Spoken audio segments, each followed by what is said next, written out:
quickly. It's slightly different. $1,000 par value bond, 7% coupon interest, matures in 15 years, assuming an annual coupon also. And the price is $958. Flotation costs are 11%. It's in the 18% tax bracket. So what's the after-tax cost of debt? Well, here the twist is simply that there's a flotation cost on the debt. You have to include that. So the net price is number 4. The net price of the bond is the pre-tax price, $958, times 1 minus the flotation cost, which is, so we have 0.89 times 958, should give you 852.62. So we need to use the net price in our calculation. Then we have to solve for, before the cost of debt was just given, here we have to solve for it. You solve for it the same exact way as you would for the yield to maturity. The pre-tax cost of debt is the yield to maturity on the bond. So, but it matures in 15 years, so on your calculator, set n equal to 15. Set the present value equal to the net price. Make it negative because it has to be the opposite sign than the other two. I guess technically from the corporation's point of view, NP is the receiving. So I guess we should really do it this way, huh? Have a plus. That would probably cause confusion, but from the point of view of the corporation, they're receiving this amount from every bond they're issuing. And they're paying the coupon payments. So the coupon rate was 7% of par, so 0.07 times 1,000.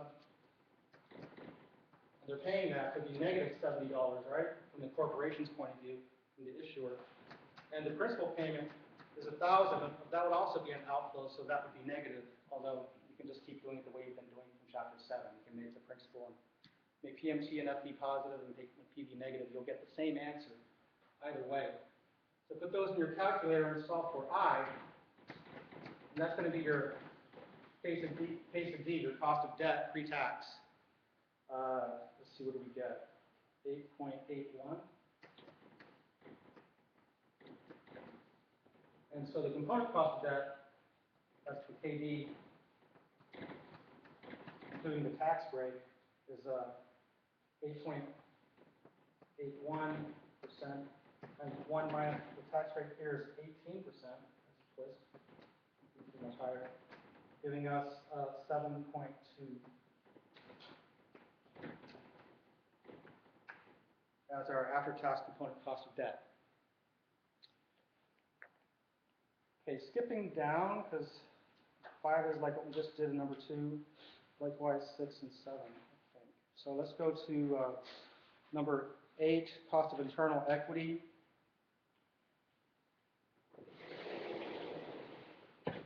Just a real quick one. Okay, Pathos common stock is currently selling for $23.80.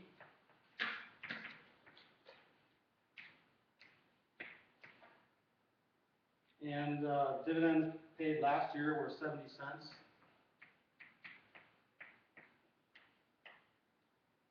Whatever. Flotation cost on issuing stock will be 10%.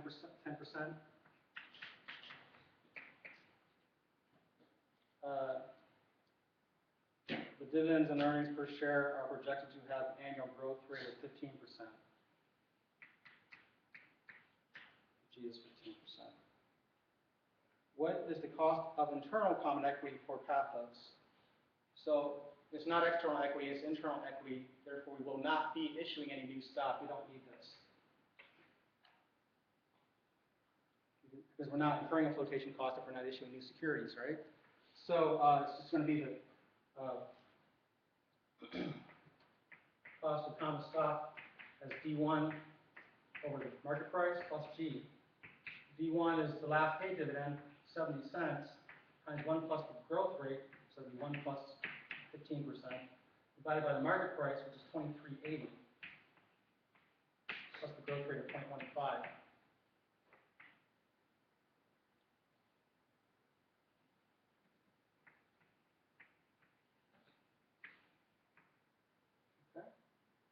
There's number 8. Number 9 is a bit more complex, actually quite a bit. Consider. Let's do number 9 next.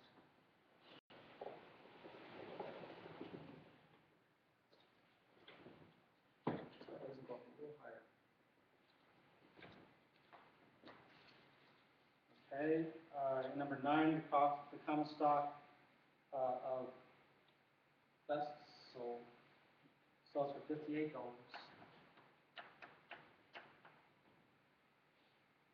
The new issue is sold. The new issue is sold. Flotation cost is 8%.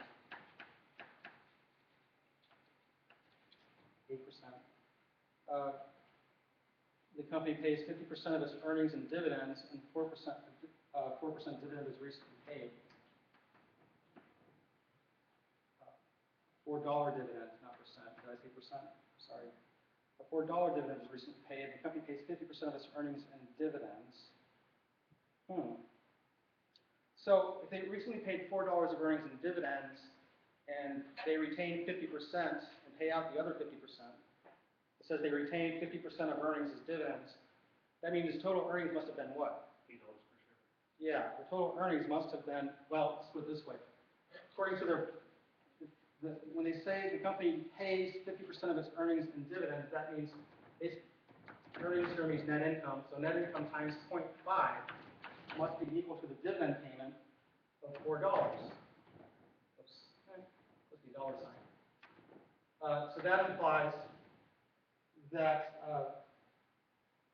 net income or earnings per share. I'm sorry. It's net income per share. It's earnings per share. It's not income. Net income per share. That's what I meant. Earnings per share. So that implies the earnings per share is 4 over 0.5, which equals $8. So earnings per share is $8, of which $4 is paid out as dividends. The other $4 is reinvested in the firm. Make sense? Okay. We need that because they don't tell us what the growth rate is. But they do tell us that 5 years ago, the earnings per share were $5. So earnings per share, this is year 5. So earnings per share 5 years ago is $5, and earnings per share today, 5 years later, is $8, right? So how do we find the growth rate in earnings? We can find the growth rate in earnings, that's G. We need G, we need the growth rate to use in our constant growth dividend growth model to get the rate of return on the stock, right? So how do we get G? Well, basically it's saying $8 is a future value of $5 at some growth rate. So you put in the present value 5, or future value 8. And there's no moving part for this question. And N was 5 years at half, going from 5 to 8. So 5 years, right? 5 years ago. Put those in your calculator, solve for I, that's going to be your G.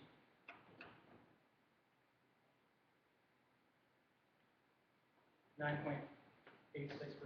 about 10%. Or if you prefer, you can do what? Say 8 equals 5 times 1 plus G to the 5th power. And solve that equation for G. So you'd have G equals 8 divided by 5 all to the 1/5 power, the 0.2 exponent minus 1. That would also work. Either way is fine. Okay, so that's G. And now we have enough information to find the cost of common stock. First let's see what they're asking for. The firm's marginal tax rate is given. Calculate A, the cost of internal equity, and B, the cost of external equity. So they want both.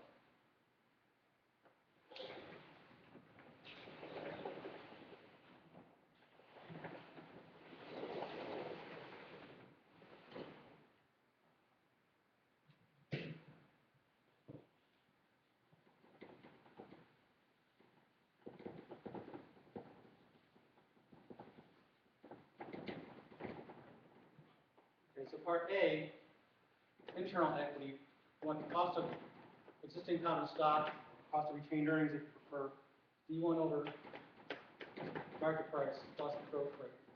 So in this case, we don't have D1, but we have D0.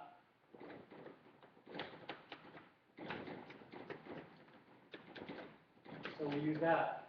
Between $4 times 1 plus the growth rate, 1.0986, divided by the market price is given as $58 plus 0.0986. As an approximation, you can use, well, anyway, it's supposed to be a 9. So cost of existing common stock is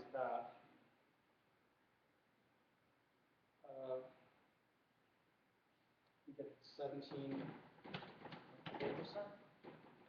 And the cost of new common stock is V1 over the net price, which is the market price less the flotation cost. Let's see. So that's going to be, again, the 4 times 1.0986 divided by 58, but the 58 is going to be adjusted by the flotation cost of 8%, so 1 minus 8%.